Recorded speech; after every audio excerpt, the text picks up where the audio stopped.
Date है आज 30 अगस्त 2021। ये सब टॉपिक कवर करेंगे इस क्लास में। उसके बाद क्वेश्चन करेंगे लास्ट में जो करंट अफेयर और कुछ स्टैटिक पोर्शन पे बेस्ड होंगे। फर्स्ट टॉपिक है चिल्ड्रंस क्लाइमेट रिस्क इंडेक्स। ये एक इंडेक्स है जो रिलीज की है यूनिसेफ ने। यूनिसेफ है United Nation children's fund, United Nation की एक स्पेशलाइज एजेंसी है। ये फंड है किसके साथ मिलकर इसने रिलीज किया ये इंडेक्स? ये एक कैंपेन है, एक आंदोलन है, मूवमेंट है, climate movement, Fridays for future. ये फ्राइडेज फॉर फ्यूचर को यूथ क्लाइमेट भी बोलते हैं या स्टूडेंट कैंपेन फॉर क्लाइमेट। ये स्टार्ट किया था भाई साहब 2018 में, 2018 में स्टार्ट किया था। एक ग्रेटा थुनबर्ग नाम की एक लड़की है, ग्रेटा थुनबर्ग, आपने नाम भी सुना होगा। ये सिर्फ 18 साल की है अभी, ग्रेटा थुनबर्ग। 2018 में शुरू किया था इसने। ये जो स्वीडन एक कंट्री है नॉर्वे के साइड में, स्वीडन, उसकी कैपिटल है स्टॉकहोम, वहाँ की है ये, स्वीडन की। ये ग्रेटा थनबर्ग। ये स्वीडन देखना चाहते हैं तो आप देख लो, ये वर्ल्ड मैप है आपका, ये यूरोप का मैप, और ये आपको यहाँ पे नॉर्वे के साइड में ये ग्रीन वाला पार्ट दिखाई दे रहा है स्वीडन। तो स्वीडन की एक लड़की है जिसने स्टार्ट किया था एक अभियान, कैंपेन मूवमेंट क्लाइमेट के लिए, फ्राइडेज फॉर फ्यूचर। कई नामों से जाना जाता है ये, जैसे यूथ क्लाइमेट या फिर स्टूडेंट मूवमेंट फॉर क्लाइमेट। तो इसके साथ मिलके ये इंडेक्स निकाली है यूनिसेफ ने। इस इंडेक्स का नाम रखा है, पूरा नाम आप याद करोगे तो ये है the climate crisis is a child right crisis introducing the children's climate risk index. बस आप इतना याद रख लो कि ये चिल्ड्रंस क्लाइमेट रिस्क इंडेक्स है। और ये है क्या ये इंडेक्स? देखो इसमें ये देखा गया फॉर द फर्स्ट टाइम कि अगर क्लाइमेट चेंज होगा तो बच्चों पे क्या प्रभाव पड़ेगा, मतलब चाइल्ड्स पर्सपेक्टिव से, बच्चों के दृष्टिकोण से क्या प्रभाव पड़ेगा क्लाइमेट चेंज का, ये देखा गया है कि जब साइक्लोन्स, चक्रवात या हीट वेव्स आएंगी, बहुत ज़्यादा क्लाइमेट चेंज हो जाएगा, इन्वायरमेंट का मतलब चेंज हो जाएगा, पर्यावरण, तो उससे कितने बच्चों को प्रभावित होंगे, कितने बच्चों को प्रभाव पड़ेगा, ये देखा गया है, ये इसमें एक्सेस किया गया है। इसमें जो रैंकिंग दी गई है, पाकिस्तान को 14th, बांग्लादेश को 15th, अफगानिस्तान को 25th और इंडिया को 26th। ये साउथ एशियन कंट्रीज की रैंकिंग है। जो साउथ एशियन में कंट्री आते हैं वो 4 कंट्री की है, इंडेक्स मतलब इंडेक्स में ही रैंकिंग दी गई है इनकी। तो ये क्लाइमेट, जो इनका क्लाइमेट क्राइसिस का जो रिस्क है वो 26वें नंबर पे इंडिया का, ये आपको इसमें याद रखना है। ये देखो, ये जो इसमें जो इंडेक्स में दिया गया है कि रैंकिंग जो आपको दिखाई दे रही है, ये डार्क ब्लू, डार्क ब्लू या वॉयलेट, आप बोल रहे हो वॉयलेट कलर है, जो डार्क वॉयलेट कलर है, ये एक्सट्रीमली हाई रिस्क में ये वाली कंट्री, जैसे इंडिया हो गया, ये सेंट्रल अफ्रीकन कंट्रीज हो गई। और जो आपको थोड़ा लाइट वॉयलेट दिखाई दे रहा है, ये देखा हाई, ये हाई रिस्क में आती है, जैसे चाइना हो गया, और ये वाली कंट्री होगी थोड़ी अफ्रीका की। और जो थोड़ा और लाइट है, मीडियम हाई है, ये थोड़े कम रिस्क है, और जो और लाइट है वो कम रिस्क होता जाता है इनका। तो ये कंट्री जो डार्क वॉयलेट कलर में है, इनको ज़्यादा क्लाइमेट से ज़्यादा प्रभावित होंगी अगर क्लाइमेट चेंज होगा, यानी कि बच्चों को ज़्यादा इनसे इफेक्ट पड़ेगा। इंडियन सिनेरियो क्या है? देखो, साउथ एशियन कंट्रीज में इंडिया भी क्या है, एक तरह से यहाँ के चिल्ड्रन, इंडिया के बच्चे one of the most affected होंगे क्लाइमेट चेंज की वजह से। उनकी हेल्थ, एजुकेशन और उनके प्रोटेक्शन के लिए मतलब कुछ स्टेप उठाने पड़ेंगे, वरना प्रभावित करेंगे बच्चों को। ऐसा एस्टिमेटेड माना गया है कि इंडिया में लगभग 600 मिलियन इंडियंस को प्रभावित करेगा। किस तरह से प्रभावित करेगा ये? देखो, एक तो एक्यूट वाटर शॉर्टेज, जैसे ही क्लाइमेट चेंज होगा, ग्लोबल अर्थ टेम्परेचर यानी कि ग्लोबल वार्मिंग हो रही है, जैसे अर्थ का एवरेज टेम्परेचर इंक्रीज हो रहा है, उसकी वजह से वाटर की शॉर्टेज होगी, पानी की कमी होगी आने वाले सालों में, कमिंग ईयर्स में। और इसकी वजह से देखो फ्लैश फ्लड भी कहीं पे देखने को मिल सकती है, क्योंकि क्लाइमेट चेंज हो रहा है। अगर अर्थ का global average temperature 2 degree Celsius से ज़्यादा राइज कर जाता है तो फ्लैश फ्लड यानी कि अचानक से फ्लड, कहीं पे ज़्यादा बारिश हो गई, कहीं पे सूखा पड़ रही है, ऐसे इवेंट देखने को मिलेंगे। देखो, जहाँ पे बारिश होगी वहाँ पे बहुत ज़्यादा बारिश होगी, रेनफॉल ज़्यादा होगा, और जहाँ पे पानी है नहीं वहाँ पे बहुत ज़्यादा कमी हो जाएगी, ड्रॉट कंडीशन हो जाएगी, सूखा पड़ जाएगी। ऐसे इफेक्ट देखने को मिलेंगे।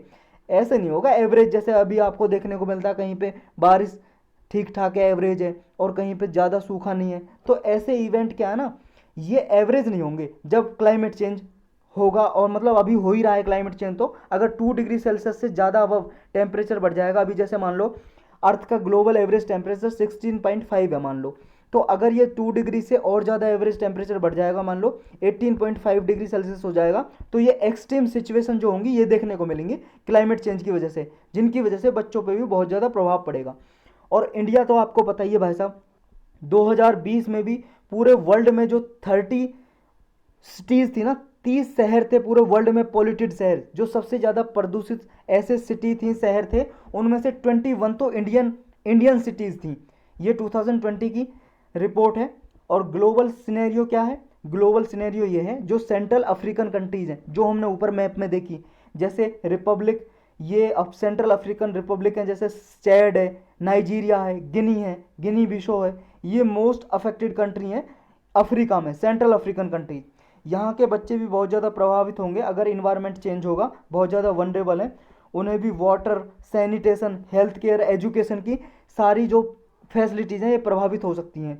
अब इस इंडेक्स में जो यूनिसेफ और फ्राइडे फॉर द फ्यूचर, इसने दोनों ने मिलकर निकाली है, कुछ रिकमेंडेशन दिए, सिफारिश, कि अगर आपको क्लाइमेट चेंज ये इससे लड़ना है और बच्चों को प्रभावित होने से बचाना है तो क्या करना पड़ेगा, कि इंक्रीज इन्वेस्टमेंट बढ़ाओ, निवेश करो किस पे? हेल्थ पे, हेल्थ फैसिलिटी अवेलेबल कराओ, एजुकेशन बढ़ाओ, और जो भी जहाँ पे रिस्क है वहाँ पे इन्वेस्टमेंट करो। नेक्स्ट है कि रिड्यूस ग्रीन हाउस गैसेज, जो ग्रीन हाउस गैसेज का इमिशन होता है, जैसे CO2 हो गया, मीथेन हो गया, CH4, इनका इमिशन रोको भाई साहब, जो पॉल्यूशन इतना हो रहा है उसे कम करो, लगभग 45%, एटलीस्ट कम से कम 45% तक कम करो 2030 आते आते, जितना 2010 का लेवल था, जितना इन्वायरमेंट में ग्रीन हाउस गैस 2010 में इमिशन हो रही थी उसके लेवल से 45% कम करो लीज, ताकि जो ग्लोबल अर्थ टेम्परेचर है वो 1.5 डिग्री से ज़्यादा ना हो सके।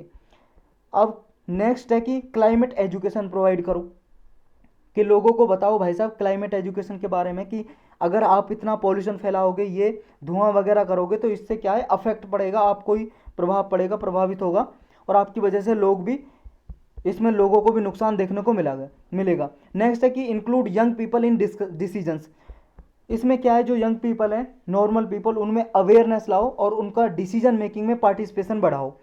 पेंडेमिक रिकवरी के लिए एक इंक्लूसिव डेवलपमेंट करो, यानी कि एक इंक्लूसिव प्लान बनाओ, ताकि जो पेंडेमिक है इसकी वजह से भी, जो अभी कोविड-19 चल रहा है, इसको भी रिकवर अच्छे से किया जा सके।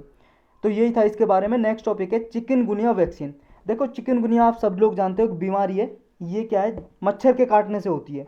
अभी तक इसकी ना तो कोई दवाई है ना ही वैक्सीन है, इसके लिए वैक्सीन डेवलप की गई है, और ये भारत बायोटेक, जो हमारी एक हैदराबाद बेस्ड मतलब एक कंपनी है जो मेडिसिन वगैरह दवाई बनाती है, वैक्सीन बनाती है, हैदराबाद में इसका हेड ऑफिस है भारत बायोटेक का।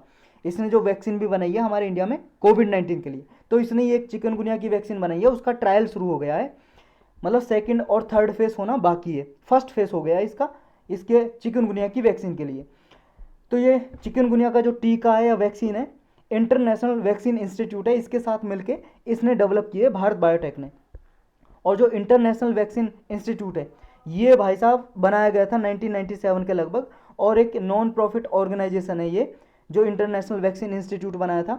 और इसका हेडक्वार्टर भाई साहब ये कहाँ पे है, ये हेडक्वार्टर इसका साउथ कोरिया जो कंट्री है ना, नॉर्थ कोरिया के पास, जापान के नॉर्दर्न साइड में, जापान के नॉर्दर्न साइड में नॉर्थ साउथ कोरिया है कंट्री, ये देख लो आप मैप में, ये आ गया वर्ल्ड मैप भाई साहब। ये है जापान, आपको दिखाई दे रहा है यहाँ पे, ये जापान के, ये देखो इस साइड में ये ग्रीन कंट्री दिखाई दे रही है साउथ कोरिया, ये साउथ कोरिया की कैपिटल है सियोल, सियोल में इसका हेडक्वार्टर है। और यूएनडीपी है ना, जो यूएनडीपी क्या है, यूनाइटेड नेशन डेवलपमेंट प्रोग्राम, ये यूनाइटेड नेशन की एक स्पेशलाइज एजेंसी है, एक प्रोग्राम है, एग्रीमेंट है ये मान लो, इसने ये डेवलप किया था, बनाया था, इंडिपेंडेंट इंस्टीट्यूट है ये वैक्सीन इंस्टीट्यूट, पूरे वर्ल्ड वाइड क्या है कि वैक्सीन, नई नई बीमारी जो आती है उनके लिए वैक्सीन डेवलप करना इसका काम है। और इसमें फंडिंग बहुत सारे ट्रस्ट वगैरह करते हैं, बहुत सारी ऑर्गेनाइजेशन करती हैं, तो इन दोनों ने मिलकर ये डेवलप की है वैक्सीन। तो वैक्सीन के बारे में पढ़ते हैं, फिर इस बीमारी के बारे में पढ़ेंगे। ये जो वैक्सीन है इसका नाम BBV87 भी बोल सकते हो आप, ये इनएक्टिवेटेड वायरस वैक्सीन है, जैसे कोवैक्सीन है, कोविड-19 की जैसे वैक्सीन है कोवैक्सीन, वो भी इन्वेक्टेड वायरस वैक्सीन है। और चिकनगुनिया देखो एक वायरल मतलब डिसीज है, वायरल यानी कि वायरस से होने वाली है, जैसे कोविड-19 वायरस से होती है, ऐसे ही चिकनगुनिया वायरस होती है, लेकिन दोनों का अलग अलग वायरस है, क्योंकि कोविड-19 जो बीमारी होती है कोरोना वायरस से होती है, और चिकनगुनिया का अलग वायरस है, वो देखेंगे हम चिकनगुनिया के बारे में जब पढ़ेंगे। जो कोवैक्सीन है वो भी देखो इनएक्टिवेटेड वायरस वैक्सीन है, और ये भी जो चिकनगुनिया की बनाई गई है वायरस वैक्सीन। तो ये इनएक्टिवेटेड वैक्सीन का क्या मतलब है, देखो इनएक्टिवेटेड वैक्सीन का मतलब ये होता है, जैसे जो भी बीमारी है उस बीमारी का ही वायरस लिया जाता है, लैब में उसको क्या है हीट प्रोवाइड करते हैं, उसमें उसको ज़्यादा टेम्परेचर पे रखते हैं और एक केमिकल रिएक्शन रेडिएशन प्रोवाइड करते हैं। और जो ये वायरस होता है, जैसे चिकनगुनिया का वायरस ले लिया भाई साहब, ये चिकनगुनिया का वायरस है, मान लो ये चिकनगुनिया का वायरस है।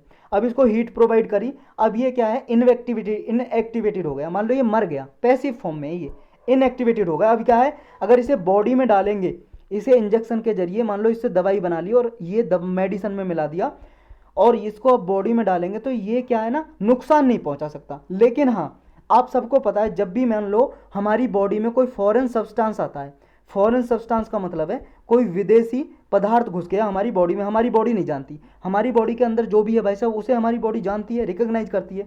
लेकिन अगर बाहर से कोई फॉरेन सब्सटेंस आता है, जैसे वायरस, फंगी या बैक्टीरिया कुछ भी आ गया, तो उसे बोलते हैं एंटीजन। एंटीजन आ गया ये बाहर से, एक प्रोटीन ही होता है भाई साहब एंटीजन भी। तो हमारी बॉडी क्या है, जल्दी से हमारी खून में, बॉडी में जो ब्लड है उसमें वाइट ब्लड सेल होती है, वाइट ब्लड सेल, तो वो वाइट ब्लड सेल क्या है, एंटीबॉडी जनरेट करती है इसे मारने के लिए। जो एंटीजन बाहर से आया ना, इसको मारने के लिए, इसे मारेंगे, किल करने के लिए, भगाने के लिए कि भाई साहब हमारे दायरे में क्यों आ गए आप, बाहर निकलो यहाँ से, तो ये एंटीबॉडी जनरेट होती है। तो ये जब भी एंटीजन आता है तो बॉडी जनरेट कर पाती है। जैसे कोरोना वायरस है, कोरोना वायरस हमारी बॉडी में घुस गया तो हमारी बॉडी एंटीबॉडी जनरेट करेगी। लेकिन कभी कभी वायरस इतना स्ट्रांग होता है, इतना ताकतवर होता है कि एंटीबॉडी इतना हमारी बॉडी जनरेट कर ही नहीं पाती। तो जैसे कोरोना वायरस बहुत ज़्यादा ताकतवर है, खुद हमारी बॉडी जनरेट नहीं कर पाती, बाहर से दवाई देनी पड़ती है, वैक्सीन देनी पड़ती है, तब जाके डेवलप कर पाती है। तो इसी तरह से ये वायरस होते हैं भाई साहब। लेकिन अब इसको इनएक्टिवेटेड कर दिया, वायरस को बॉडी के अंदर डाला गया, तो ये नुकसान नहीं पहुंचाएगा। लेकिन हमारा जो इम्यून सिस्टम है, यानी कि रोगों से लड़ने की क्षमता, और इम्यून सिस्टम रोगों से लड़ने की क्षमता क्या है, ये एंटीबॉडी, ये एंटीबॉडी तो लड़ती है हमारे जो भी रोग आता है, डिसीज आता है, बाहर से वायरस, बैक्टीरिया, फंगी आती है, तो ये इम्यून सिस्टम को यानी कि एंटीबॉडी को ज़्यादा प्रोड्यूस करेंगी जब भी ये वैक्सीन डाली जाएगी, इनएक्टिवेटेड वैक्सीन। तो जब ज़्यादा हमारे इम्यून सिस्टम रिस्पॉन्स को बढ़ा देगा, ट्रिगर कर देगा, ज़्यादा एंटीबॉडी जनरेट होंगी, तो वायरस भाई साहब हमें अफेक्ट कर ही नहीं पाएगा। तो इस तरह से ये काम करती है इनएक्टिवेटेड वायरस वैक्सीन। जो भारत बायोटेक ने बनाई है चिकनगुनिया की वैक्सीन, चिकनगुनिया वैक्सीन कैंडिडेट भी बोल सकते हैं, वो नाम है जो इसका, तो इंटरनेशनल वैक्सीन इंस्टीट्यूट के साथ मिलकर बनाई है। और इसको क्या है, जो UNDP का ही पार्ट है, इनिशिएटिव है ये इंटरनेशनल वैक्सीन इंस्टीट्यूट, हमने ऊपर पढ़ लिया है UNDP का क्या है। और देखो ये इसका जो UNDP का पार्ट है, एक इसका एक ग्लोबल एक प्रोग्राम है, global chikungunya vaccine clinical development programme. इस प्रोग्राम के अंदर ही ये वैक्सीन डेवलप की जा रही है चिकनगुनिया की।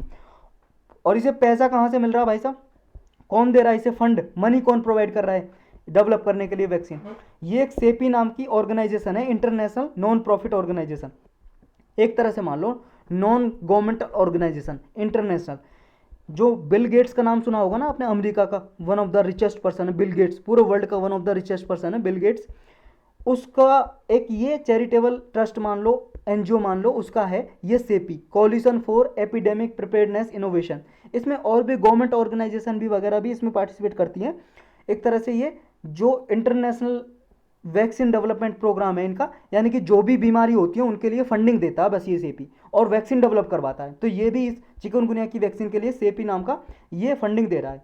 और इसको जो एक हमारे इंडिया की ministry of science and technology मंत्रालय है, उसके अंदर डिपार्टमेंट ऑफ बायोटेक्नोलॉजी है, इसका ही मिशन है इंड सेपी मिशन, इंडिया में जिसके थ्रू ये डेवलप किया जा रहा है चिकनगुनिया की वैक्सीन। अब ये चिकनगुनिया क्या है इसको जान लो। देखो chikungunya mosquito borne viral disease है, मतलब मच्छर से काटने से होती है बीमारी चिकनगुनिया। एक सबसे पहले जो इसका आउटब्रेक है ना, जो पहली बार देखा गया कि बीमारी, ये तंजानिया नाम की कंट्री है, सेंट्रल अफ्रीकन कंट्री, 1952 में देखी गई थी। तंजानिया आपने नहीं देखा क्या, तंजानिया कहाँ पे, तंजानिया बताओ। ये तंजानिया यहाँ पे दिखाई दे रहा होगा आपको कहीं पे, देखो ये वाला वॉयलेट कलर में, मैं रेड कलर कर लेता हूँ इसका, ये देखो ये तंजानिया आपको वॉयलेट कलर में दिखाई दे रहा होगा। तंजानिया ये अफ्रीकन कंट्रीज है, यहाँ पे सबसे पहले 1952 में देखा गया ये चिकनगुनिया। इसका जो नाम है, लोकल एक लैंग्वेज है तंजानिया में, किमाकोंडे लैंग्वेज है, किमाकोंडे लैंग्वेज में इसका मतलब होता है चिकनगुनिया का टू बिकम कंटोर्टेड। कंटोर्टेड का मतलब है टू डिसफिगर, मतलब डिसफिगर का मतलब है विकृत कर देना, यानी कि बिगाड़ देना, डिस्ट्रॉय कर देना एक तरह से। तो इसमें क्या होता है, ये जब भी बीमारी होती है पेशेंट को, इसमें एक्यूट जॉइंट पेन होता है। जितने भी आपके जॉइंट है ना, जैसे कोहनी पे, घुटने पे, टकने में, ये जॉइंट है, सब में जॉइंट पेन होता है, मतलब दर्द होता है भाई साहब। और जब ये चिकनगुनिया हो जाता है ना, ठीक होने के बाद भी एक एक 2-2 महीने, एक एक साल तक किसी किसी को दर्द होता है, जॉइंट पेन होता है, बहुत खतरनाक बीमारी है। इसका ट्रांसमिशन कैसे होता है? मच्छर से होता है ट्रांसमिशन। मच्छर क्या है? जो इन्फेक्टेड मॉस्किटो है वो क्या है, जिसको बीमारी चिकनगुनिया उसको काट लेता है, उसका खून पी के दूसरे में छोड़ देता है। और ये मच्छर का नाम क्या है? ये मच्छर का नाम है एडीज एजिप्टी और एडीज एल्बोपिक्टस मॉस्किटो। ये दो मच्छर हैं भाई साहब, ये फैलाते हैं, और ये सेम मच्छर वही हैं जो डेंगू वायरस को फैलाते हैं, ट्रांसमिट करते हैं। और ये मॉस्किटो क्या है? जो भी इन्फेक्टेड पर्सन है, ह्यूमन है, उसका खून पी के दूसरे के खून में डाल देता है बॉडी में, और ये वायरस फिर उसको भी फैल जाता है, उसको भी हो जाता है। तो इसलिए आपको सबको पता होना चाहिए कि मच्छर कैसे जनरेट होते हैं। जहाँ पे वेदर कंडीशन बहुत ज़्यादा ख़राब होती है, पानी भरा होता है, गंदगी रहती है, वहीं पे मच्छर होते हैं। अपने आसपास गंदगी मत रहने दो, पानी खड़ा मत रहने दो। अगर नालियों में पानी है तो वहाँ पे मिट्टी का तेल, जो केरोसिन ऑयल होता है, वो डालो।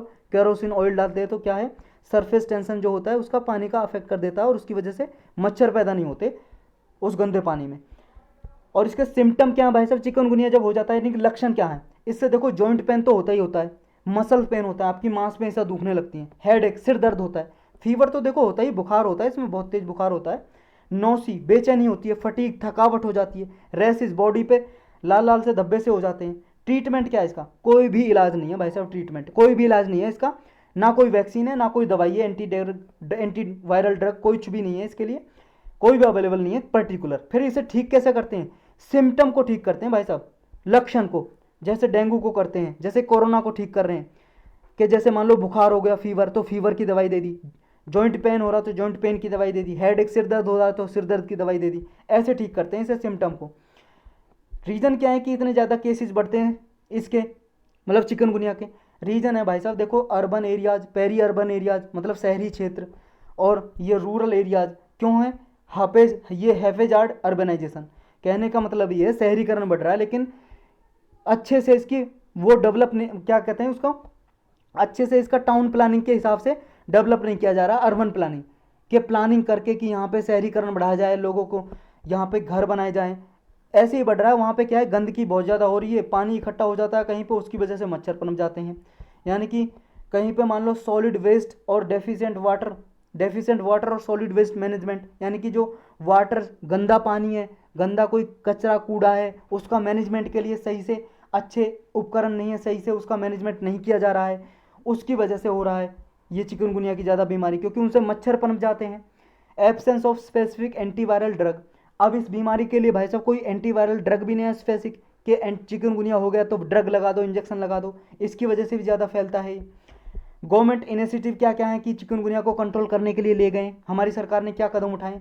देखो, एक प्रोग्राम है national vector borne disease control programme, इसके जरिए एक कॉम्प्रिहेंसिव प्रोग्राम है। जैसी भी ये जो वेक्टर बॉर्न डिसीज होती है, इनके लिए चलाया गया है ये। जैसे वेक्टर बॉर्न डिसीज में मलेरिया भी आता है, फिलेरिया भी आता है, काला अजर को काला बुखार भी बोलते हैं, black fever, Japanese encephalitis, dengue, chikungunya, इनको रोकने के लिए, कंट्रोल करने के लिए ये प्रोग्राम चलाया है गवर्नमेंट ने, और ये ministry of health and family welfare के अंडर काम करता है ये प्रोग्राम। नेक्स्ट टॉपिक है अपना एनिमल डिस्कवरीज 2020। देखो, एक डॉक्यूमेंट जारी किया है, एक किताब है, मान लो डॉक्यूमेंट है, उसमें ये जारी किया है, पब्लिश किया है, नए नए कुछ एनिमल्स वगैरह ये डिस्कवर किए गए हैं, वो उनका डेटा जारी किया है जियोलॉजिकल सर्वे ऑफ इंडिया ने। इसने जारी किया है भाई साहब, एक ऑर्गेनाइजेशन है जियोलॉजिकल सर्वे ऑफ इंडिया, सर्वे करती रहती है नए नए कौन से एनिमल्स वगैरह हैं हमारे इंडिया में। तो लगभग 557 न्यू स्पीसीज मिले हैं, जिनकी लिस्ट अभी जारी की है। और ये इंडिया में लगभग जो फॉनल स्पीसीज हैं, लगभग कितने हैं टोटल? 1,02,718 स्पीसीज हैं एनिमल्स की। ये जो फॉनल स्पीसीज पाए जाते हैं, फॉनल का मतलब है बर्ड और एनिमल की जितने भी स्पीसीज हैं, लगभग इतनी स्पीसीज हैं, प्रजातियां हैं, अलग अलग स्पीसीज, जैसे शेर, टाइगर, ये अलग अलग हो जाते हैं। लगभग 1,02,718 स्पीसीज हैं ऐसी। कौन कौन से इंपॉर्टेंट स्पीसीज हैं, प्रजाति हैं जो इसमें ऐड की गई है नए डॉक्यूमेंट में? एक है देखो, ट्रीमेरेसूरस सालाजर, ये एक न्यू स्पीसीज है ग्रीन पिट वाइपर की, ये अरुणाचल प्रदेश में डिस्कवर की गई है। ये एक नई स्पीसीज है लाइकोडोन, ये डेकनेंसिस, ये डेकन वॉल्फ स्नेक है एक भाई साहब, ये सांप की प्रजाति है जो कर्नाटक में डिस्कवर की गई है। नेक्स्ट है कि ये स्फेरोथेका बेंगलुरु, ये बेंगलुरु में डिस्कवर की गई है, कर्नाटक में ये भी। और ये न्यू स्पीसीज है बोरोइंग फ्रॉक की, मतलब जो मेंढक होता है उसकी स्पीसीज है। नेक्स्ट है जाइरियास एंजालाई, ये डीप वाटर स्पीसीज है स्नेकिल की केरल में पाई गई है स्पीसीज। नेक्स्ट है ग्लिप्टोथोरेक्स गिडिकियंसिस, ये न्यू स्पीसीज है कैटफिश की जो मणिपुर में पाई गई है। नेक्स्ट है क्लाइएस्टर ग्लाटियंसिस, ये न्यू स्पीसीज है स्क्रैब बिटल्स की, ये ग्रेट निकोबार में पाई गई है। नेक्स्ट है मियोटिस सीएफ फ्रेटर, ये बैट स्पीसीज है चमगादड़ की स्पीसीज है जो पहले चाइना में भी देखी गई थी, चाइना ताइवान रसिया में भी, और अभी उत्तराखंड में पाई गई है for the first time India में। नेक्स्ट है कि ये जुथेरा, ये सिट्रीना गिब्सोनी हिली, ये एक orange headed thrush earlier known from southern Myanmar. देखो म्यांमार और थाईलैंड में भी ये पाई गई थी पहले, और इसका जो हेड होता है वो ऑरेंज कलर का होता है, संतरी कलर का। ये इंडिया में पहली बार देखी गई है अंडमान निकोबार में, अंडमान निकोबार आइलैंड में देखी गई है ये स्पीसीज। देखो ये स्पीसीज आपको नाम तो याद नहीं रहने वाले, लेकिन आप इतना तो याद रख सकते हो कि ऐसी कोई स्पीसीज आ जाए तो आपको क्या करना, देखो यूपीएससी ऐसे पूछती है, कोई नाम दे देती है और उसको कह देती है बताओ ये किस किस स्पीसीज है, एनिमल की है, बर्ड की है, या फिर ये ट्री की है, किसकी प्रजाति है। तो आपको बस इतना याद होना चाहिए ये नाम नए नए से हैं, किसके हैं, एनिमल स्पीसीज है, तो बस इतना याद रखना है इसमें। अब ये जूलॉजिकल सर्वे ऑफ इंडिया क्या है, थोड़ा इसके बारे में पढ़ लो। जो ministry of environment and forest जो हमारा मंत्रालय है, इसका एक सबऑर्डिनेट ऑर्गेनाइजेशन है जूलॉजिकल सर्वे ऑफ इंडिया, जो आज़ादी से पहले की बनी हुई है, 1916 में बनाई गई थी, 1916 में। ये डेटा तैयार करती है जो भी मान लो फॉनल डाइवर्सिटीज़ है उसके बारे में डेटा तैयार करती है, यानी कि जो बर्ड या एनिमल स्पीसीज है उनका डेटा तैयार करती है। और इसका जो मुख्यालय हेडक्वार्टर कहाँ पे, कोलकाता में है इसका, और 16 रीजनल इसके ऑफिस हैं पूरी कंट्री में। नेक्स्ट टॉपिक है अपना इस्लामिक स्टेट खोरासन प्रोविंस। देखो ये इस्लामिक स्टेट खोरासन यानी कि आईएस के एक आतंकवादी संगठन है, और इसकी जहाँ पे ये रहता है उसको प्रोविंस बोल देते हैं, इस्लामिक स्टेट खोरासन प्रोविंस। तो ये रीजनल एफिलिएट ऑर्गेनाइजेशन है इस्लामिक स्टेट की। इस्लामिक स्टेट भी एक आतंकवादी संगठन है, यानी कि टेररिस्ट ऑर्गेनाइजेशन, उसी का एक ग्रुप है ये आईएस के। कहाँ पे रहता है भाई साहब, ये देखो इसका ग्रुप, ये आपको दिखाई दे रहा है ये वाला रीजन। ये पहले वर्ल्ड मैप देखो आप, ये वर्ल्ड मैप देख रहे हो, ये अपना हिंदुस्तान, पाकिस्तान, अफगानिस्तान, ईरान, ये वाला जो रीजन आपको दिखाई दे रहा है, ये वाला रीजन, इस वाले रीजन में ये एक्टिव है। जो आईसिस है वो आईसिस सीरिया इराक इस वाले एरिया में रहता है, सीरिया इराक वाले रीजन में। जो इस्लामिक स्टेट वो आतंकवादी संगठन है, उसी का ग्रुप है जो ये रहता है यहाँ पे ईरान अफगानिस्तान के आसपास ये रहता है। इसका जो मेन रीजन है मतलब इसका एरिया है, ये वाला देख रहे हो आप, इधर देखो अफगानिस्तान है, इधर ये ईरान है, ये वाला ये रजावी खोरासन ये वाला प्रोविंस है, एक एरिया है जहाँ पे ये रहता है मेनली। ये इसके मेन एरिया के नाम देखे गए हैं, इतना आपको ज़रूरी नहीं है याद करना। ये जो मोस्ट एक्सट्रीम और वायलेंट ये जिहादिस्ट मिलिटेंट ग्रुप है अफगानिस्तान में अभी, मतलब कि टेररिस्ट ऑर्गेनाइजेशन है। ये जनवरी 2015 में सेटअप किया गया था, और जो इस्लामिक स्टेट है उसी का ये ग्रुप है। इस्लामिक स्टेट इराक और सीरिया में एक्टिव है, और एक सेल्फ डिक्लेयर्ड कैलिफेट जब डिक्लेयर किया था इन्होंने अपने आप को, पूरे वर्ल्ड का कैलिफेट मतलब पूरे वर्ल्ड का एक तरह से मुस्लिम लीडर अपने आप को, तब ये सेटअप हुआ था 2015 में जनवरी में इस्लामिक स्टेट खोरासन। ये खोरासन का क्या मतलब होता है, देखो हिस्टोरिक रीजन है जो अफगानिस्तान और पाकिस्तान का रीजन है, इन सबको मिला के खोरासन बोलते थे पहले। और इस ग्रुप ने इनिशियली ये देखो पूरे पाकिस्तान अफगानिस्तान में एक ऑर्गेनाइजेशन थी आईएस की, लेकिन पाकिस्तान का अलग ग्रुप इसमें से बट गया। अब पाकिस्तान में एक अलग टेररिस्ट ऑर्गेनाइजेशन है जो इसी का ग्रुप है, मई 2019 में अलग हो गया था, सेपरेट पाकिस्तान के लिए एक सेक्शन। तो ये टेररिस्ट ऑर्गेनाइजेशन है, बस इतना याद रखना आपको। नेक्स्ट टॉपिक है Punjab government to give incentives to industries for using stubble. देखो भाई साहब पंजाब गवर्नमेंट ने एक ऐसा स्टेप कदम उठाया है कि जो फायदा, इंसेंटिव का मतलब होता है बेनिफिट या फायदा देगा ऐसे किसानों को जो स्टेबल के लिए, यानी कि स्टेबल बर्निंग नहीं करेंगे, यानी कि जो ऐसी इंडस्ट्रीज है मतलब ऐसी कंपनियां लगाएंगे लोग किसानों के खेतों के पास, जो स्टेबल होता है ना, स्टेबल, उसको जलाए ना किसान और उसको खरीदें और फ्यूल की तरह यूज़ करें, ईंधन की तरह। अब ये स्टेबल बर्निंग होता क्या है, ये भाई साहब कुछ इस तरह का होता है। देखो किसान जब भी धान, पैडी कल्टीवेशन, चावल की खेती, राइस कल्टीवेशन या फिर जो वीट कल्टीवेशन होता है उसे करते हैं, तो बाद में ऐसा कुछ अवशेष बच जाता है किसानों के खेतों में, ये कुछ रेजिड्यू बच जाता है। तो इसको क्या है, किसान को अगर भाई साहब ये इसे साफ करे, मशीन खरीदे तो बहुत ज़्यादा खर्चा आता है, या किसी मशीन से करवाएं, साफ करवाएं तो बहुत ज़्यादा खर्चा आता है इसमें। तो किसान क्या करता है, इसको जला देता है। इसकी वजह से बहुत ज़्यादा पॉल्यूशन होता है, बहुत ज़्यादा नुकसान होता है। तो वो सारा नुकसान हम देखेंगे क्या है। अभी पंजाब गवर्नमेंट ने क्या स्टेप उठाया है उसको देखते हैं पहले। देखो इसने कहा है पंजाब गवर्नमेंट ने, जो भी भाई साहब ये पैडी स्टो है इसको बॉयलर में यूज करेगा ईंधन की तरह, उसको हम फायदा देंगे, कुछ बेनिफिट देंगे। उसके लिए 25 करोड़ रुपए का अनाउंसमेंट किया है कि इसमें क्या है, जो भी इंडस्ट्री पहले आएगी first come first serve basis पे दिया जाएगा। मतलब जो कंपनी पहले पैडी स्टॉक ऑफ अपने बॉयलर में, कंपनी अपने बॉयलर में ईंधन की तरह, मतलब जैसे इससे भी आग जलाई जा सकती है, ईंधन की तरह यूज हो जा सकता है बॉयलर में, तो जो भी यूज करेगा उसे फ़ायदा देंगे। लेकिन जो कंपनी ऐसी है पंचायत लैंड पे सेटअप है, मतलब सरकारी कंपनी है, वहाँ विलेज एरियाज में पंचायत की जो भूमि होती है उस पर सेटअप है, उसको अगले 33 ईयर्स के लिए लीज पे ली गई है उसने, लेकिन उसको कोई इंसेंटिव नहीं देगी। ये कुछ लिए गए कदम। अब इसके सिग्निफिकेंस क्या है, मतलब इंपॉर्टेंस क्या होगी।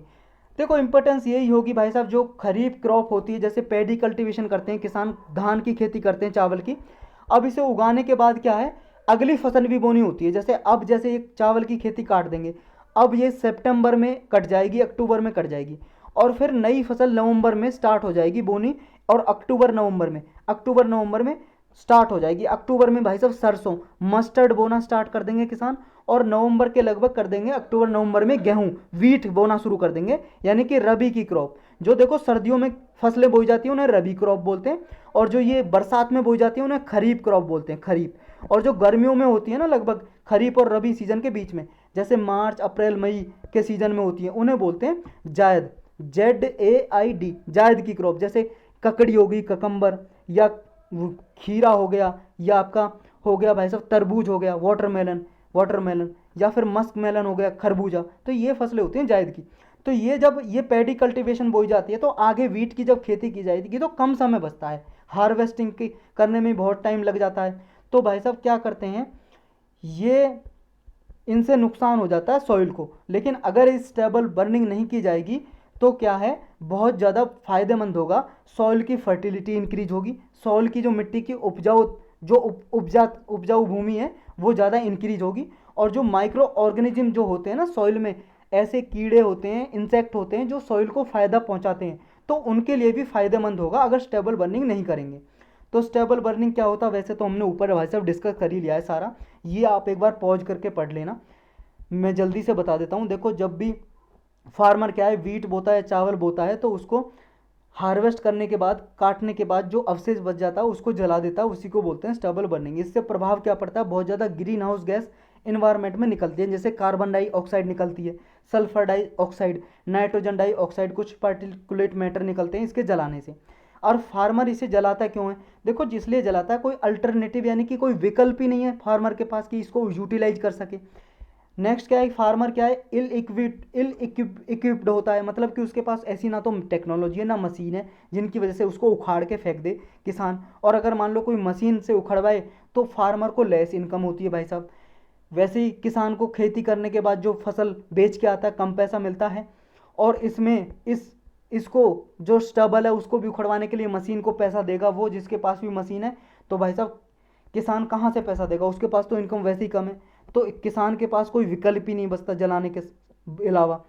तो अब एडवांटेज क्या है भाई साहब इसके, जब किसान को क्या फ़ायदा होते हैं अगर स्टेबल बर्निंग कर देता है। एक तो भाई साहब देखो फील्ड क्या है, चीपेस्ट अल्टरनेटिव है, कुछ पैसा नहीं लगता किसान का, एक माचिस की तिल्ली जलाई और सारा जल गया और ख़त्म हो गया। इससे क्या है, जो वीड्स होता है, खरपतवार होता है ना, अनवांटेड जो ग्रास होती है, घास वगैरह ग्रास वगैरह होती है खेत में जिसकी ज़रूरत नहीं होती, वो भी मर जाती है, जल जाती है। और हर्बिसाइड वगैरह जो होते हैं वो सब ये ख़त्म हो जाते हैं, हर्बिसाइड मतलब रेजिस्टेंस जो होते हैं, ये वीड्स ये सब जल जाते हैं। इससे क्या, जो स्लग पेस्ट वगैरह इंसेक्ट वगैरह जो होते हैं सब मर जाते हैं, और रिड्यूस कर देता है नाइट्रोजन टाइप को। लेकिन इससे कुछ विपरीत प्रभाव भी पड़ते हैं, एडवर्स इम्पैक्ट यानी कि बुरे प्रभाव भी पड़ते हैं स्टबल बर्निंग से। वो कौन कौन से इफेक्ट हैं जो इससे पड़ते हैं, एक तो पॉल्यूशन होता है भाई साहब, हमने ऊपर देखा, बहुत सारी ग्रीन हाउस गैसेज जैसे और भी जो हार्मफुल गैसेज हैं वो भी निकलती हैं, जैसे CH4 मीथेन, कार्बन डाइऑक्साइड के साथ साथ carbon monoxide gas, volatile organic compound वगैरह, कार्सोनिजेनिक, पॉलीसाइक्लिक, एरोमेटिक हाइड्रोकार्बन्स वगैरह निकलते हैं इससे। इसकी वजह से स्मॉग हो जाता है, धुआं हो जाता है पूरी इन्वायरमेंट में। सॉइल फर्टिलिटी भी रिड्यूस हो जाती है, सॉइल के जो पोषक तत्व होते हैं न्यूट्रिएंट वो भाई साहब ख़त्म हो जाते हैं सॉइल में से। और हीट पेनिट्रेशन, सॉइल में जैसे जलाने से हीट घुस जाती है भाई साहब अंदर, और हीट घुसने के साथ साथ सॉइल का जो मॉइस्चर होता है पानी उसको ख़त्म कर देता है, पानी ऊपर वाष्पित हो जाता है, इवोपरेट हो जाता है। और जो यूजफुल माइक्रोब्स होते हैं ना, जो लाभदायक ऐसे इंसेक्ट कीड़े वगैरह होते हैं सॉइल को फ़ायदा पहुंचाते हैं, उनको भी मार देती है, फिर हीट में जल जाते हैं वो, तो बहुत ज़्यादा नुकसान होते हैं। यानी कि जो सॉइल है उसकी उपजाऊ भूमि है, जो उसकी जो फर्टिलिटी है जो वो कम हो जाती है जलाने से। अब नेक्स्ट है कि अल्टरनेटिव सॉल्यूशन क्या हो सकता है, विकल्प क्या हो सकता है कि स्टबल बर्निंग ना करे तो क्या हो सकता है। एक तो देखो स्टोव बेस्ड पावर प्लांट है जो, इनका प्रमोट करो कि जो ये पैडी कल्टीवेशन होती है, धान की खेती, जो रेजिड्यू बच जाता है, इसको बहुत सारी ऐसी इंडस्ट्री है, पावर प्लांट है जो इसको यूज करके बिजली वगैरह बना सकती हैं या कोई और ईंधन बना सकती हैं। तो ये किसान की आसपास, विलेज के आसपास ये इंडस्ट्री सेटअप करो, ये अपॉर्चुनिटी हो सकती है, मौका हो सकता है। जो क्रॉप रेजिड्यू है भाई साहब, उसका क्या है, इसको खेत में ही, जो फील्ड है किसान का, उसमें ही क्या है, इसे सॉइल मोशन में इंप्रूव करने के लिए, मतलब इससे डाल दो खेत पे ही, और इसे क्या है, माइक्रो ऑर्गेनिज्म को यूज करके इसको खाद में कन्वर्ट कर दो। कहने का मतलब ये हो गया, इसमें क्या है, जो ऑर्गेनिक मैन्योर है उसमें कन्वर्ट कर दो कंपोस्टिंग करके। जैसे मान लो जो गोबर खाद वगैरह मिला दो इसमें, जो डंग होता है ना, डंग गाय भैंस का गोबर, वो मिला दो, इकट्ठा कर दो। इससे क्या है, फिर ये जो डंग में माइक्रो ऑर्गेनिज्म होते हैं इसको खाद में बदल देंगे, और फिर खेत में इसको डाल दो। तो ये क्या है, एक तरह से मैन्योर, फर्टिलाइजर का काम करेगा, मैन्योर खाद का काम करेगा, और सॉइल की उपजाऊ, जो उपजाऊ भूमि है उसको और इंक्रीज करेगा, फर्टिलिटी को इंक्रीज करेगा, सॉइल की, मिट्टी की मतलब फर्टिलिटी को। और क्या है, जो इसमें यीस्ट प्रोटीन होता है एक स्टेबल में, उसको भी एक्सट्रैक्ट निकाला जा सकता है, साइंटिफिक रिसर्च की जा सकती है इसके कारण। तो ये इसके विकल्प हो सकते हैं। सुप्रीम कोर्ट के क्या भाई साहब इसमें जजमेंट है इसके रिगार्डिंग, सुप्रीम कोर्ट ने कहा है देखो कई अपने जजमेंट में कि दिल्ली में देखो इसके कारण जो स्टबल बर्निंग होती है हरियाणा, पंजाब, राजस्थान, यूपी में, उसकी वजह से दिल्ली में बहुत ज़्यादा पॉल्यूशन बढ़ जाता है। और आप सबको पता है पूरे वर्ल्ड में सबसे ज़्यादा मोस्ट पॉल्यूटेड कैपिटल कोई सिटी है तो वो है दिल्ली। पूरे वर्ल्ड में सबसे ज़्यादा पॉल्यूशन कहाँ पे रहता है, दिल्ली सिटी में, कैपिटल सिटी में। तो ये भाई साहब अपने कई सारे वर्डिक्ट में, जजमेंट में सुप्रीम कोर्ट ने कहा फैसले में कि भाई साहब जो ऐसे किसान हैं जो बर्न नहीं करते, स्टेबल को नहीं जलाते, उनको इंसेंटिव दो, कुछ फ़ायदा दो, और जो जलाते हैं उन्हें डिस इंसेंटिव करो। डिस इंसेंटिव मतलब उन्हें फ़ायदा नहीं दो।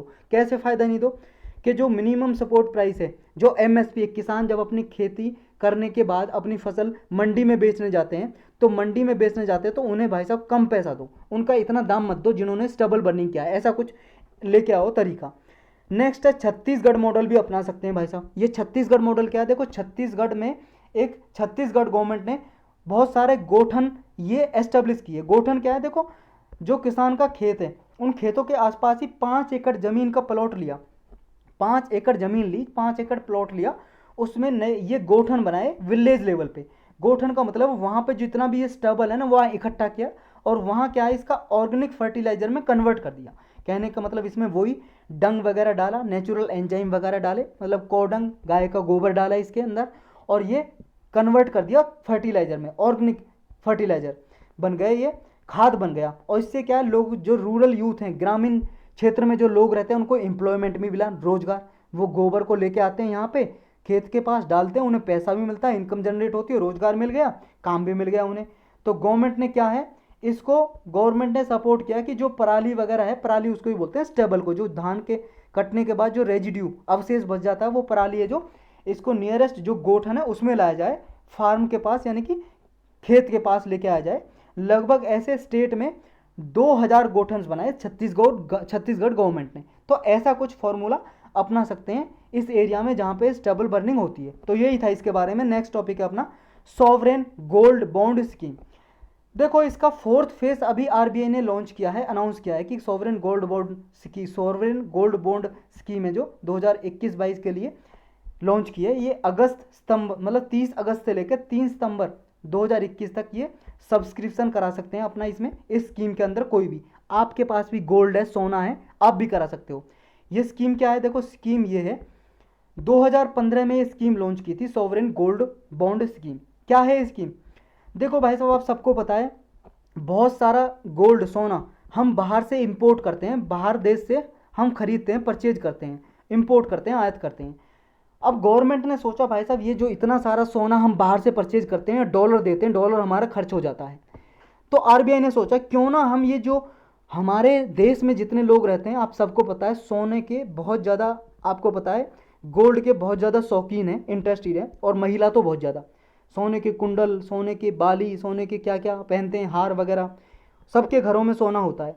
अब आरबीआई ने सोचा कि क्यों ना इस सोने को बाहर निकलवा जाए इन लोगों से, कि हमें बाहर से कम इंपोर्ट करना पड़े, कि इस सोने को बाहर निकलवाएं। अब कैसे बाहर निकलवाएं, उसके लिए स्कीम लॉन्च की, सॉवरेन गोल्ड बॉन्ड स्कीम 2015 में। इसके जरिए क्या करते हैं, इसमें इसमें दिया गया कि भाई साहब जिनके पास भी सोना रखा है वो अपना सोना लेके आइए, आप जमा करवाइए सरकार के पास। 1 ग्राम से लेके आप 4 किलोग्राम तक जमा करवा सकते हो। और ये क्या है, देखो आपके घर में सोना रखा है, वो रखा रखा आपको पैसा तो नहीं दे रहा ना, रखा है, वो अलग बात है। देखो सोने का दाम बढ़ता रहता है, आप जब भी बेचोगे तो ज़्यादा ही दाम मिलेगा, लेकिन रखा रखा आपको क्या है, कोई इंटरेस्ट ब्याज वगैरह कुछ नहीं दे रहा। अगर इसको आप क्या है गवर्नमेंट को दोगे जितना सोना, उसके बदले में आपको बॉन्ड दे देगा, यानी कि एक कागज है, इस पर लिखा हुआ है सॉवरेन गोल्ड बॉन्ड, समझ रहे हो, ये गोल्ड का बॉन्ड मिल गया आपको, बॉन्ड लिखा है इस पे लिखा है आपने जितना मान लो आधा किलोग्राम आपने सोना दिया, आधा किलोग्राम सोना दिया, आपको बॉन्ड मिल गया, यानी कि लगभग 8 साल के लिए ये आपको क्या है इंटरेस्ट देते रहेंगे। इतना आपका फायदा उससे नहीं होगा जब घर में रखा गएगा। अब अगर ये आप गवर्नमेंट को दे दोगे तो आपको ब्याज मिलता रहेगा, और ब्याज के साथ साथ आपकी जब भी आप सोना वापस लेना चाहो तो सोना आप ले सकते हो वापस, गवर्नमेंट से ब्याज तो मिलता ही रहेगा। अब गवर्नमेंट का फायदा ये हो गया कि बाहर से जो हम सोना इंपोर्ट करते थे वो कम करना पड़ेगा, और हमारा डॉलर कम खर्च होगा इंडिया का। तो अब लोगों को भी फायदा, गवर्नमेंट को भी फायदा, win win situation. Win win situation समझते हो ना आप, जब दो पार्टी इन्वॉल्व में कोई भी, दोनों को फायदा हो तो उसे बोलते हैं विन विन सिचुएशन। तो दोनों को फायदा हो गया भाई साहब इसमें। तो ये इंट्रोड्यूस की ताकि जो गोल्ड है वो इंपोर्ट डिपेंडेंस है जो हमारी गोल्ड पे वो कम हो जाए इंडिया की। तो इसका टारगेट यही था, जितने भी इंडियंस लोग हैं उनका गोल्ड बाहर निकलवाओ, लेके आओ बाहर। एलिजिबिलिटी क्या है, कौन कौन खरीद सकते हैं गोल्ड बॉन्ड, देखो कोई भी इंडियन एंटिटीज है, resident Indian entities. Resident Indian entities का मतलब कोई भी कंपनी वगैरह फर्म वगैरह कोई भी सेटअप है इंडिया में और लगभग 180 डेज तक वो इंडिया में ही रहता है, उसका मालिक वगैरह इंडिया में ही है, उसका हेडक्वार्टर वगैरह वो ले सकती है। कोई भी इंडिविजुअल, आप हम लोग, आप भी जाके खरीदना चाहते हो तो खरीद सकते हो भाई साहब। ये डेट जो बताई 30 अगस्त से लेकर 3 सितंबर के बीच में, ये वाली, इसके के बीच में आप जाके खरीद सकते हो भाई साहब। आपके पास कोई गोल्ड है, मिला जाएगा आपको, इंटरेस्ट मिलता जाएगा। कोई भी हिंदू अनडिवाइड फैमिली है, हिंदू अनडिवाइड फैमिली का मतलब जॉइंट फैमिली जो होती है हिंदू की, कोई भी अपने जॉइंट फैमिली के नाम पे खरीद सकते हैं कोई बॉन्ड। ट्रस्ट, कोई भी ट्रस्ट है, ट्रस्ट होते हैं जो यूनिवर्सिटी खरीद सकती है, या चैरिटेबल इंस्टीट्यूट होते हैं जो दान वगैरह करते हैं, ये खरीद सकते हैं। डिनोमिनेशन और टेन्योर क्या है, कितने साल तक का होता है भाई साहब ये गोल्ड बॉन्ड जो होता है।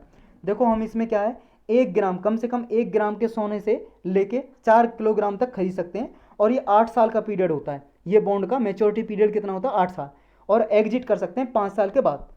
5 साल से पहले नहीं कर सकते। आपने 8 साल के लिए खरीद लिया बॉन्ड, लेकिन 5 साल के बाद आप चाहते हो कि मैं गोल्ड अपना वापस लेना चाहता हूँ तो ले सकते हो आप, समझ रहे हो, आपको गोल्ड वापस मिल जाएगा, फिर इंटरेस्ट मिलना बंद हो जाएगा।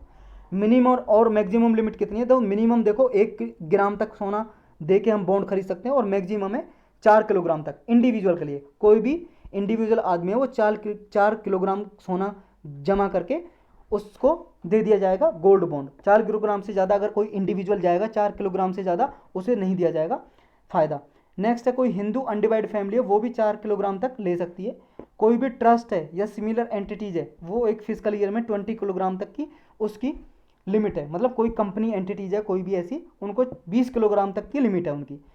जॉइंट होल्डर, इसमें देखो कोई भी जॉइंट होल्डर का मतलब है कोई भी जॉइंट कंपनी है मान लो, वो उसका एक लिमिट है, मान लो कोई भी जॉइंट होल्डर है, जॉइंटली लेना चाहता है तो इन्वेस्टमेंट करना चाहता है तो 4 किलोग्राम लिमिट है उसका। पहले उस फर्स्ट एप्लीकेंट कोई अप्लाई करेगा तो उसके लिए 4 किलोग्राम की लिमिट है, पहले एप्लीकेंट के लिए ही एप्लीकेबल है ये। जॉइंट होल्डर में से मान लो कोई ए बी आदमी है, दो मिलकर खरीदना चाहते हैं, जॉइंट कंपनी है मान लो इनकी, ये खरीदना चाहते हैं तो उनकी पहले एप्लीकेंट जो लेगा उनके लिए 4 किलोग्राम की लिमिट है। कोलेटरल क्या है इसमें, देखो कोलेटरल का मतलब गिरवी। गिरवी क्या रखते हैं, देखो गिरवी इसमें कुछ नहीं रखते, कहने का मतलब ये जो भी आपने ये गोल्ड बॉन्ड लिया है ना, ये बॉन्ड लिया आपने गोल्ड बॉन्ड, अब ये कोलेटरल की तरह भी काम करेगा, मतलब गिरवी रख के इसे आप क्या है बैंक में जाके लोन भी ले सकते हो इस बॉन्ड से, समझ रहे हो। जैसे क्या है आपको लोन लेना है, घर बनवाना है, तो जाके आप दिखाओगे कहाँ पे, बैंक में, कि भाई साहब मेरे पास ये गोल्ड बॉन्ड है, और आप इसको रखिए सॉवरेन गोल्ड बॉन्ड को, और मुझे इस पर गिरवी रख रहा हूँ मैं इसको, और आप लोन दे दीजिए मुझे। तो ये इस पे क्या है, लोन भी ले सकता है कोई भी आदमी। और जो लोन टू वैल्यू रेशो है, ये आरबीआई डिफाइन करेगी। अब ये लोन टू वैल्यू रेशो क्या होती है भाई साहब? देखो, लोन टू वैल्यू रेशो का मतलब है, ये आरबीआई डिफाइन करती है जितना भी गोल्ड बॉन्ड है या गोल्ड है, आप जैसे मान लो इस पे जाके बैंक लोन देगा आपको, तो कितना लोन देगा, कितने परसेंट? मान लो इसकी वैल्यू है 10 लाख रुपए की, गोल्ड बॉन्ड की आपकी जो खरीदा है, तो आपको ऐसा थोड़ी नहीं है 10 लाख का 10 लाख का आपको दे देगा, मतलब लोन दे देगा, समझ रहे हो, या कितना दे देगा। तो ये क्या है, इसकी वैल्यू डिफाइन करता है आरबीआई कि आपको 60% की वैल्यू दी जाएगी लोन में या 80% की दी जाएगी। तो ये लोन टू वैल्यू क्या हो गई, जितने परसेंट आपको, जितनी वैल्यू हो जितने परसेंट आपको लोन दिया जाएगा, ये हो गया लोन टू वैल्यू रेशो। ये डिफाइन कौन करता है? आरबीआई। और इसको इन्फ्लेशन को घटा बढ़ाने के लिए, इन्फ्लेशन या डिफ्लेशन को कंट्रोल करने के लिए इसको घटाता बढ़ाता रहता है लोन टू वैल्यू रेशो को आरबीआई। तो यही था इसके बारे में। नेक्स्ट है हमारा merger of 3 jumbo black holes. देखो, ब्लैक होल्स के बारे में भाई साहब अच्छे से पढ़ा हुआ है हमने, ये मैंने अलग से इसलिए नहीं पढ़ाया आपको, क्योंकि आप जो साइंस एंड टेक की प्लेलिस्ट है उसमें जाके ब्लैक होल पे एक लेक्चर है 30 मिनट का। देखो, हर 2-3 साल में भाई साहब, आप 5 साल के पेपर उठा के देखो, 3 से 4 बार ब्लैक होल के बारे में क्वेश्चन पूछा है, इससे रिलेटेड कोई टर्म होती है वो पूछ लेता है यूपीएससी, पूछता ही पूछता है, गारंटेड पूछता है भाई साहब, उठा के देख लो आप। और उस लेक्चर में आपको ये समझ लो, वो लेक्चर देख लिया, एक क्वेश्चन पक्का आपका। ब्लैक होल पे लेक्चर बना हुआ है, जहाँ पे सिंपल सीएससी लिखा हो वहाँ पे क्लिक करोगे, प्ले लिस्ट आ जाएगी, प्ले लिस्ट में साइंस एंड टेक की प्ले लिस्ट होगी, वहाँ पे जाके देख सकते हो आप। तो इसमें हम पढ़ेंगे जो अभी रिसेंटली नई रिसर्च हुई है, 3 ब्लैक होल मर्ज होते हुए देखे गए। इंडियन साइंटिस्ट ने, कुछ एस्ट्रोफिजिसिस्ट हैं, मतलब साइंटिस्ट वैज्ञानिक हैं, इनकी टीम है, उन्होंने देखा 3 सुपर मैसिव ब्लैक होल, बहुत बड़े ब्लैक होल मर्जिंग हो रहे हैं। मर्ज का मतलब एक तरह से मिलना, मिल रहे हैं, देखा गया। ये ब्लैक होल क्या है ये जान लेते हैं पहले थोड़ा ब्रीफली। देखो, डिटेल में देखना तो आपको वो लेक्चर देखो, आपको डिटेल में मैं नहीं बताऊंगा, बहुत ही ब्रीफली बताऊंगा। बार बार एक चीज़ बताना भाई साहब मैं भी बोर हो जाता हूँ, जब स्पेशल लेक्चर बना हुआ है आप वहाँ पे देख सकते हो, आपका भी टाइम खराब होता है, मैं बार बार एक ही चीज़ बताता रहूँ, है कि नहीं। तो ये ब्लैक होल देखो, जो दिखाई देता है कुछ ऐसा होता है। हम नासा की जो एजेंसी है, मतलब अमेरिका की एजेंसी है नासा, ये नेशनल, ये जो एजेंसी है स्पेस एजेंसी है, किसकी? अमेरिका की स्पेस एजेंसी है, जैसे हमारे इंडिया की इसरो है, ऐसी नासा है। उसने एक टेलीस्कोप से ये एक पिक्चर खींची थी ब्लैक होल की, कुछ इस टाइप की पिक्चर होती है, स्पेस में, आसमान में कुछ इस तरह का दिखाई देता है ये ब्लैक होल। तो जो ये लाइन दिखाई दे रही है ना, ये वाली लाइन जहाँ पे लाइट एंटर करती है, इस वाली लाइन को बोलते हैं होराइजन, समझ गए हो, इवेंट होराइजन बोलते हैं इस लाइन को। तो ब्लैक होल क्या है? एक ऑब्जेक्ट ही है स्पेस में। जैसे मान लो भाई साहब, ये पूरा जितना भी आप अपने ऊपर बाहर निकल जाओ, अपने घर से बाहर निकलो, आप घर से बाहर निकलोगे, ये आसमान दिखाई दे रहा है आपको ऊपर, ये जितना भी आसमान दिखाई दे रहा है आपको, ये पूरा ब्रह्मांड है ये भाई साहब, ये ब्रह्मांड दिखाई दे रहा, पूरा यूनिवर्स है। हिंदी में ब्रह्मांड बोल देते हैं और इंग्लिश में बोल देते हैं यूनिवर्स।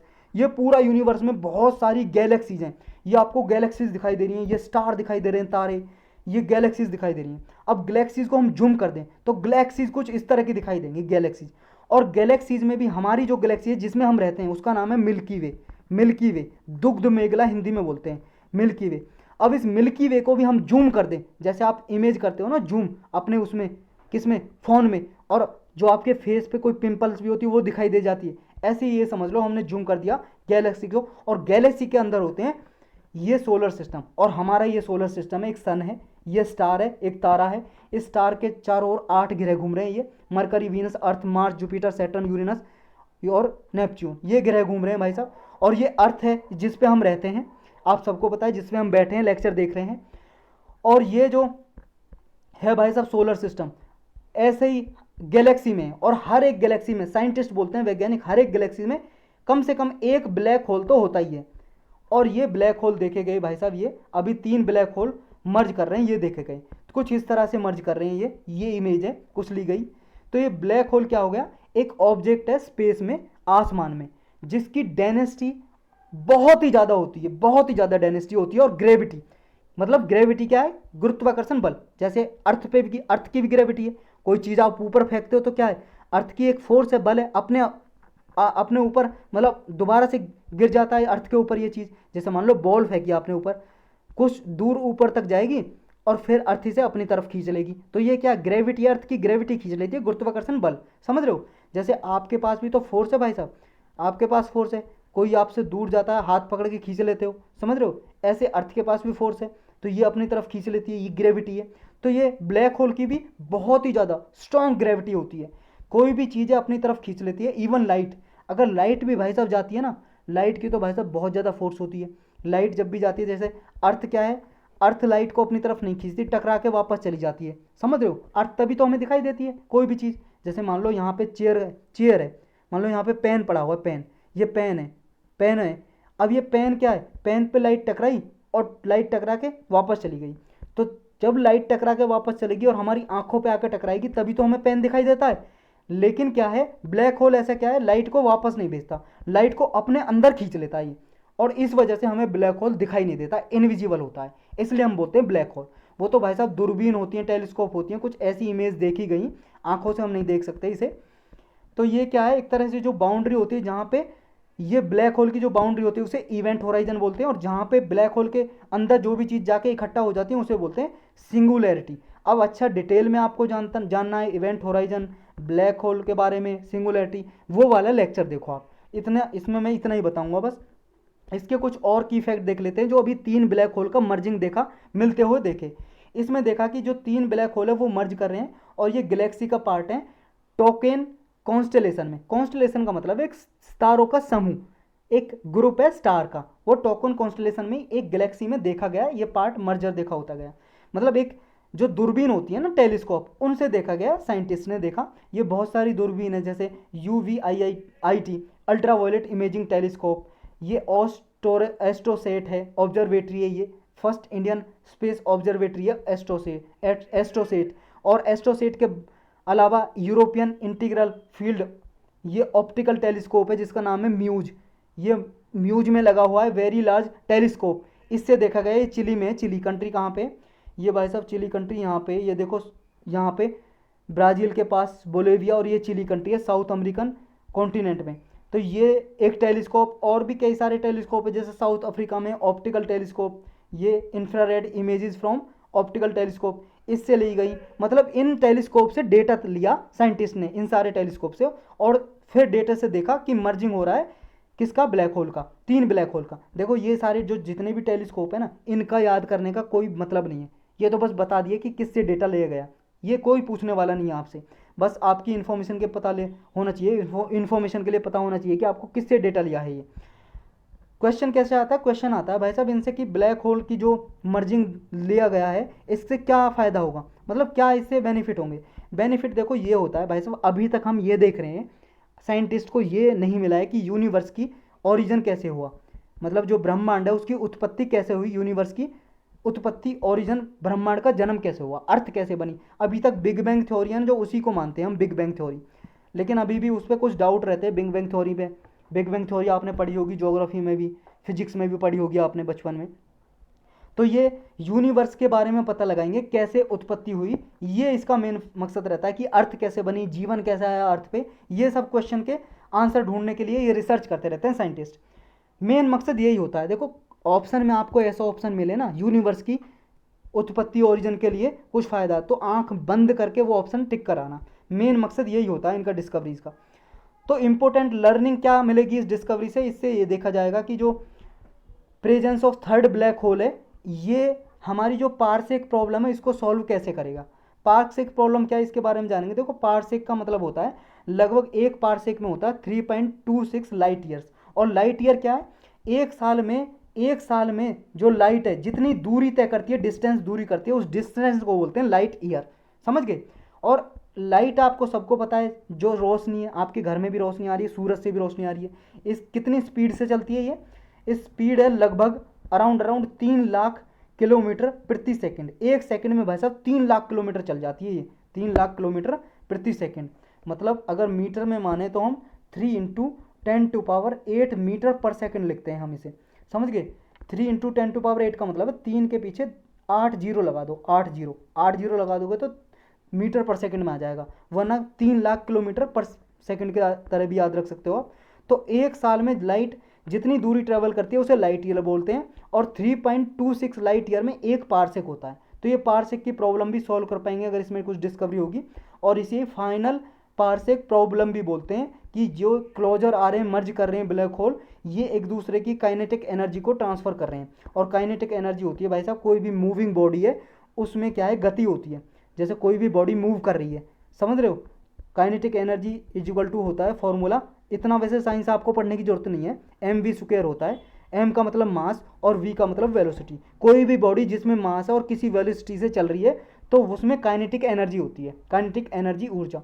जैसे मान लो गाड़ी चल रही है, गाड़ी चल रही है, उसमें मास भी है, भार है भाई साहब, कुछ वजन है, और वो किसी गति से जा भी रही है, तो उस क्या है, काइनेटिक एनर्जी जनरेट कर रही है। तो ये हुआ काइनेटिक एनर्जी। तो ब्लैक होल बॉडी क्या है, एक दूसरे की काइनेटिक एनर्जी को ब्लैक होल मर्ज कर रहे हैं, क्लोजर आ रहे हैं, पास आ रहे हैं।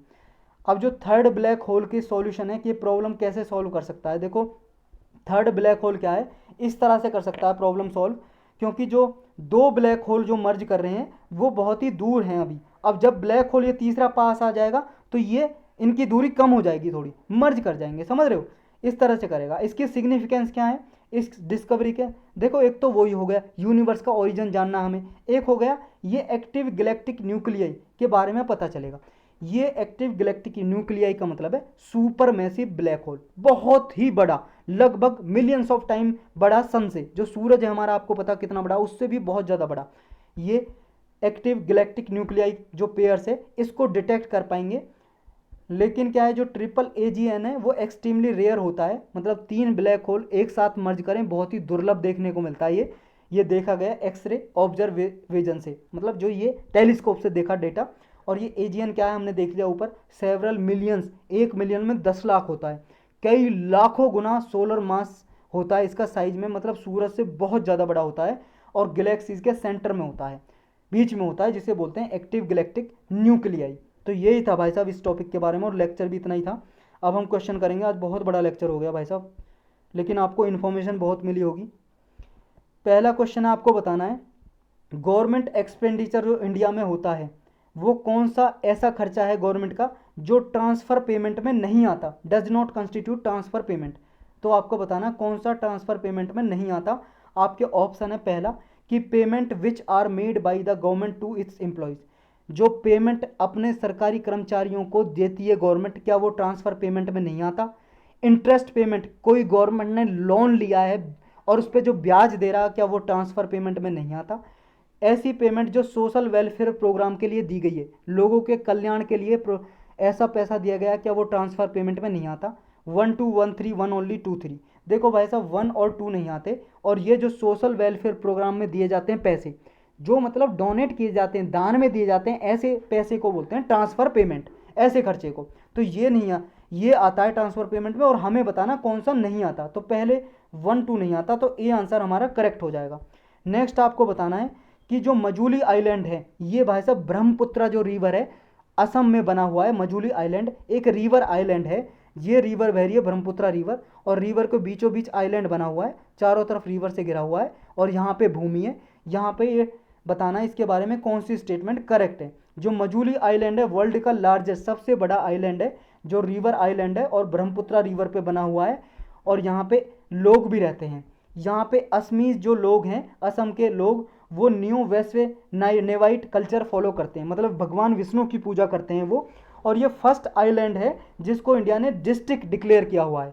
1 2 1 3 2 3 या ऑल ऑफ दी अबव, सारे के सारे करेक्ट हैं भाई साहब, डी आंसर करेक्ट हो जाएगा। नेक्स्ट आपको बताना है पेसा एक्ट के बारे में स्पेशल लेक्चर लेके पढ़ा हुआ है हमने, पॉलिटी की प्लेलिस्ट में जाके देख सकते हो, अगर नहीं देखा है तो लेक्चर बहुत ही इंपॉर्टेंट टॉपिक है। आप देखोगे पिछले 7-8 साल में जब से ये लागू हुआ है ना, लगभग 2-3 साल में एक बार पूछ ही लेता है यूपीएससी इसके बारे में कुछ ना कुछ। जो Panchayati extension to scheduled areas act है 1996 का, इसके रिगार्डिंग करेक्ट स्टेटमेंट बतानी है कौन सी है। देखो डिटेल में मैं ये एक्ट नहीं पढ़ाऊंगा अभी, 10 से 15 मिनट का लेक्चर है भाई साहब, तो वो आप अलग लेक्चर में जाके देख सकते हो, पॉलिटी की प्ले लिस्ट में मिल जाएगा, जहाँ पे सिंपल CSC लिखा हो वहाँ पे क्लिक करो, पॉलिटी की प्ले लिस्ट में जाओ, वहाँ पे मिलेगा आपको। पहली स्टेटमेंट बोल रही है कि पार्लियामेंट ने ये जो panchayat extension to schedule area act 1996 का बनाया था, भूरिया कमेटी की रिकमेंडेशन यानी कि सिफारिश पर बनाया था। जो पेसा एक्ट है वो ग्राम सभा को पावर नहीं देता, ये स्टेट लेजिस्लेचर के साथ एड एंड एडवाइस की पावर है। इसके मतलब ग्राम सभा की जो फंक्शन है, स्टेट लेजिस्लेचर की एड एंड एडवाइस पे काम करती है ग्राम सभा। तो आपको बताना है कौन सा इनकरेक्ट है, ये इनकरेक्ट बताना है, इसमें गलत कौन सा गलत। पहला दूसरा दोनों सही है, दोनों गलत।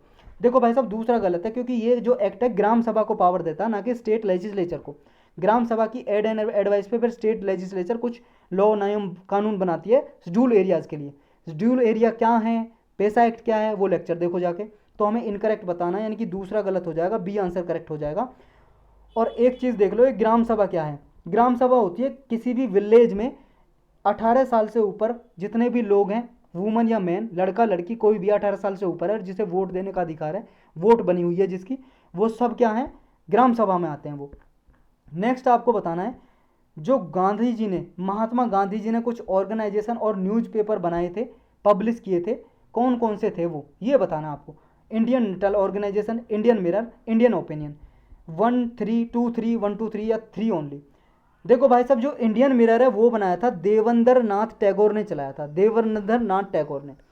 बाकी के जो Indian Opinion, Indian Natal Organisation, ये महात्मा गांधी जी ने ये पब्लिश किए थे और ये ऑर्गेनाइजेशन महात्मा गांधी जी ने बनाई थी।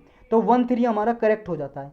आपका आज का होमवर्क इतना है कि देखो आपको कमेंट सेक्शन में बताना है, कमेंट करके, इंडियन मिरर जो देवेंद्र नाथ टैगोर जी ने चलाया था, ये न्यूज़पेपर कब चलाया था, ईयर बताना आपको।